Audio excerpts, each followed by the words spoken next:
Hi, this is Lori and welcome to my series on robot projects. This is the second part of the SunFounder PiCar kit, and we're going to be doing the building of the kit, the first steps for the PiCar.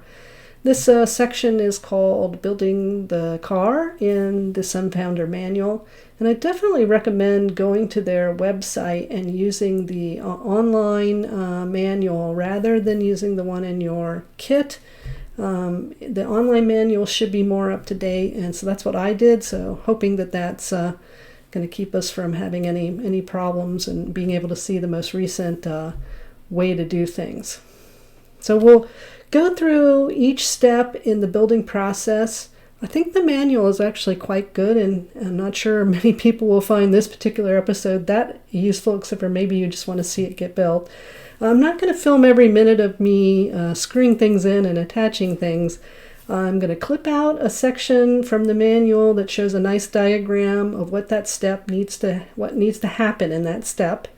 Then I'm going to have all the parts laid out on the work table and show you what the parts look like in real life. And then I'll show you what it looks like completed. And I'll voice over any ideas I have about that step, any issues I might have had as I went through that step. And once we get through that building the car steps, we'll stop there, and part 3 will continue with doing all the connections and starting to get our Raspberry Pi set up for this project. The first step is to put the wheels together. We have a lot of washers to put in, and we need to put them in the specific order. But it's a relatively simple step. Here's all the parts. And this is what it looks like once we've got it complete. And now we'll set these aside. Now another simple step, the pan and tilt base. We're going to use some horns from our servos. You won't use the screws that come with the horns, you use the ones in the kit as it says. And here's what it looks like all put together. Pretty simple step as well. And we'll set that aside. Then the camera mount plate, using another one of the horns, the cross one, the same size screws. You can see here, very small. And we'll put that in, just make sure you get it on the correct side. And here's what it should look like once you have it all set up. Pan and tilt plate next, where we're going to attach the servos, the pan and the tilt servo. You can see them here with the parts we'll need. And this is a place where you need to be a little bit careful. You need to put the pan servo, the one on the bottom, first, or else you can't get it on if you put the other one on first. I made that mistake. Here's what it should look like once you've successfully completed that. Steering linkage is next. Pretty simple. Another one of the little horns, small screw, attach it. So here's the parts that we'll need. And here's what it should look like. And you want to make sure it's a little bit loose so that it can move and turn the car. Now we're working with the chassis. And we'll put the upper plate standoffs on. And here's the parts. I forgot to get a completed picture of this one, but it's pretty simple, so hopefully no one has any issues with this one.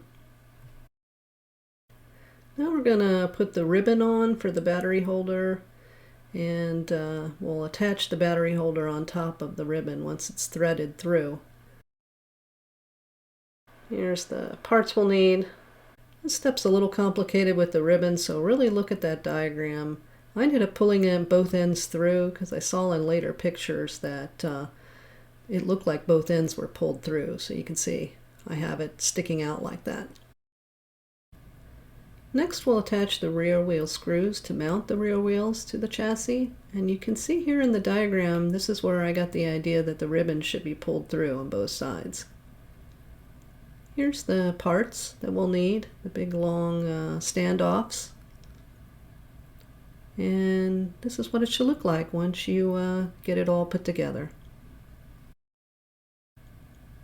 Now time to finally put the PCBs on. So this is a little bit of a complicated step, a lot of A lot of screws and mounting are done in this step.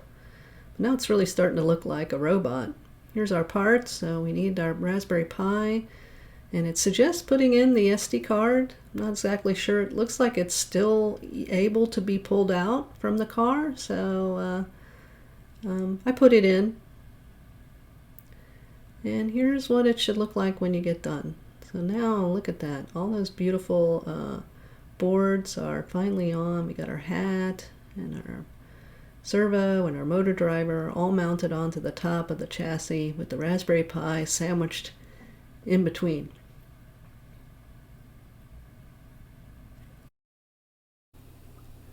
Now we'll attach the rear wheel motors to the housing that holds them.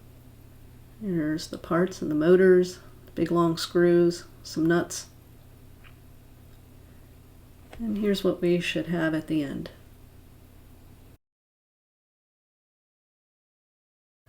Now we'll take that assembly and attach it to the chassis, to those long standoffs that we just attached before. And here's the parts that we'll need. Just need some nuts to do that attachment. And here's what it should look like once you have that done. Really starting to look good.